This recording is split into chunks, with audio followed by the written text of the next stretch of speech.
There's a rented cabin near the water at the east end of Long Island. Two men have driven out from Manhattan to find a physicist on his summer holiday.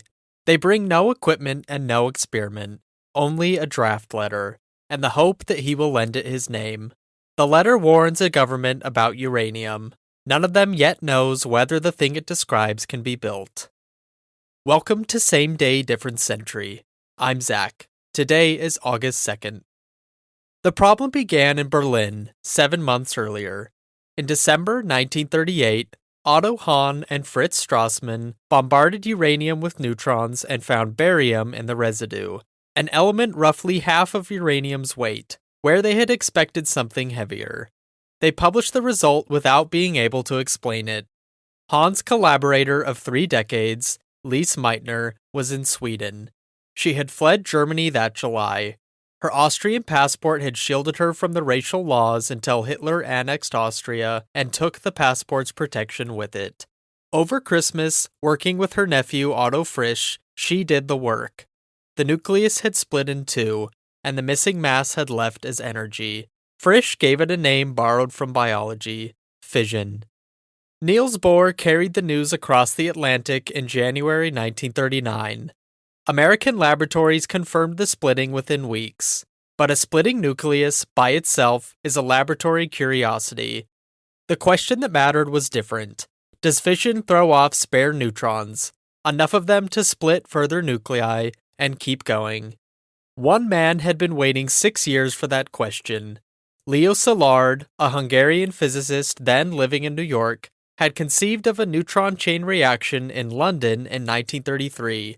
Standing at a traffic light, after reading a newspaper account of Ernest Rutherford dismissing atomic power as moonshine.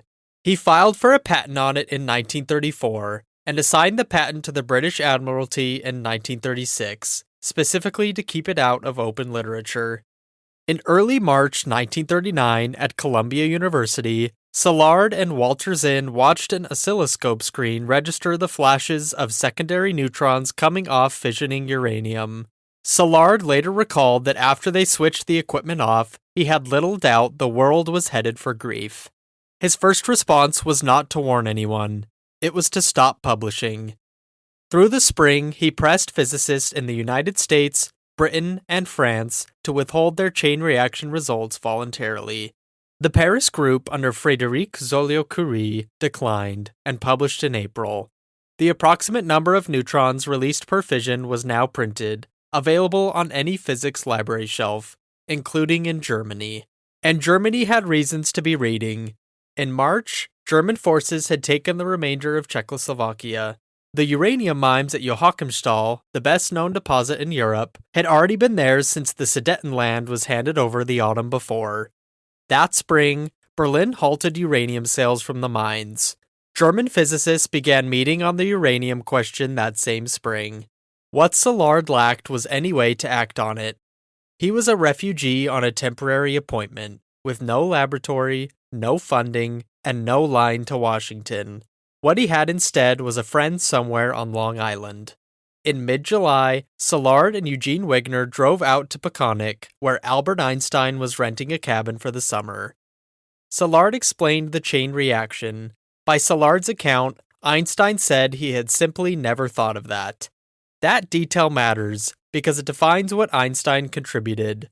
His own work on mass and energy sat underneath fission's arithmetic, but he had not followed the neutron experiments and had no part in them.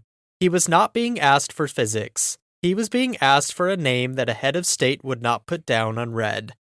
Szilard's target was not Roosevelt. It was Belgium, because the richest uranium ore then known lay in the Belgian Congo, worked by a Belgian mining company, and Einstein was personally acquainted with the Belgian Queen Mother Elizabeth. Einstein preferred to write to the Belgian ambassador, a friend, rather than to the Queen Mother.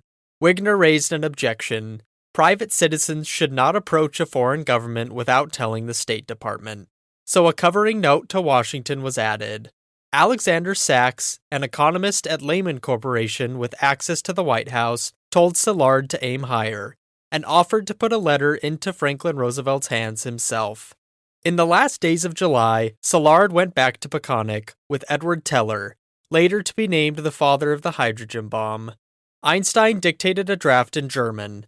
Szilard took it to Columbia University and worked it into two English versions, one longer and one shorter. Then he mailed both to the cabin so that Einstein could choose between them. The date typed on that page is August 2nd, 1939. Accounts differ on precisely when Einstein put pen to it. What is certain is that he signed both versions and sent back word that he preferred the longer. The document itself is short and unexcited. It opens by crediting recent work by Enrico Fermi and Szilard, communicated in manuscript, which suggested uranium might become an important new source of energy in the immediate future. It states that a chain reaction in a large mass of uranium appears conceivable, and that this would make possible extremely powerful bombs of a new type.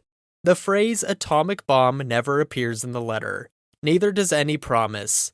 A single such bomb, the letter says, carried by boat and detonated in a port, might destroy the whole port and some surrounding territory, and might well prove too heavy to be carried by aircraft. That hedge is not timidity. It's an accurate description of what was known in 1939. Nobody had calculated a critical mass. Serious estimates ran to tons of material, which is why a boat, rather than a bomber, is the delivery method the letter imagines. Then the letter turns to supply. American ores are poor. Canada and the former Czechoslovakia have better, and the most important source is the Belgian Congo. And then it proposes that the administration designate someone to maintain permanent contact with the physicists working on chain reactions, to help secure a uranium supply, and to speed up experimental work, possibly with funds contributed by private individuals and the cooperation of industrial laboratories. The final paragraph notes that Germany has stopped the sale of uranium from the Czechoslovakian mines it took over, and the son of the German State Secretary, von Weizsäcker, is attached to the Kaiser Wilhelm Institute in Berlin, where some of the American uranium work is being repeated. That was correct. Carl Friedrich von Weizsäcker was in fact working on the German uranium effort. Einstein signed as a man who had been an outspoken pacifist for 2 decades and had publicly qualified that position in 1933, with respect to Germany specifically. By 1939, he was in exile with confiscated property, and by widespread report, a price on his head. He was reasoning from what was available in 1939. Germany had the physicists, held the ore, and had made the discovery first. Records recovered after the war showed the German program never came close to a weapon. The letter's difficulty turned out not to be what it said, but rather how long it took to be read. Sachs held it for weeks, waiting to deliver it in person and catch a president whose attention was elsewhere, because on September 1st, Germany invaded Poland. Sachs finally saw Roosevelt on October 11th, more than 2 months after the date on the letter. By Sachs' own later testimony, it took him 2 sittings with Roosevelt, but by the end of the second, Roosevelt had cut through to the point himself, that what Sachs wanted was to keep the Nazis from blowing them up. He then told his aide the matter required action. The action was an advisory committee on uranium under Lyman Briggs, director of the National Bureau of Standards, which first met on October 21st. Szilard, Wigner, and Teller attended. Its opening recommendation was $6,000 for graphite and uranium oxide. The money took months to actually arrive. Then, very little happened. Briggs' committee was cautious and compartmented, and American work stayed at bench scale through 1940. What broke the stall was British. In July 1941, the Maud Committee concluded that a bomb could be built from a critical mass measured in kilograms rather than tons, and could plausibly be finished during the war. That finding reached Roosevelt in October 1941, and by the following January had become an industrial program. Historians divide on what the letter therefore accomplished. One reading treats it as the origin point. It created the first federal body and the first federal dollars. Another holds that the committee it produced was so slow and so underfunded that it slowed work as much as it advanced it, and that the decisive push came from Britain and would have come regardless. Edgar Sanzé, who ran the Belgian mining company that worked the Congo deposits, had been privately warned in 1939 about what uranium might become. In late 1940, he shipped more than 1,000 tons of exceptionally rich ore to a warehouse on Staten Island. It sat there for nearly 2 years, while Sanjay tried and failed to make anyone care, until an army colonel finally came to see him in September 1942 and bought the entire stock. Sanjay is credited with giving the American government much of the uranium necessary for the Manhattan Project. Einstein never worked on the bomb. The Army declined to clear him. His wartime consulting was minor work for the Navy on ordnance.